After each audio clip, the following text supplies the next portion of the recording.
নেতৃত্ব একটা জায়গায় সবসময় থাকে না।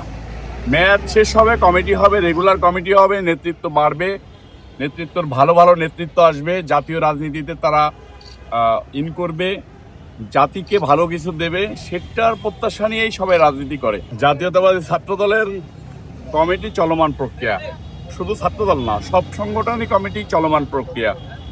নেতৃত্ব একটা জায়গায় সবসময় থাকে না। মেয়াদ শেষ হবে, কমিটি হবে, রেগুলার কমিটি হবে, নেতৃত্ব বাড়বে, নেতৃত্বর ভালো ভালো নেতৃত্ব আসবে, জাতীয় রাজনীতিতে তারা ইন করবে, জাতিকে ভালো কিছু দেবে, সেটার প্রত্যাশা নিয়েই সবাই রাজনীতি করে।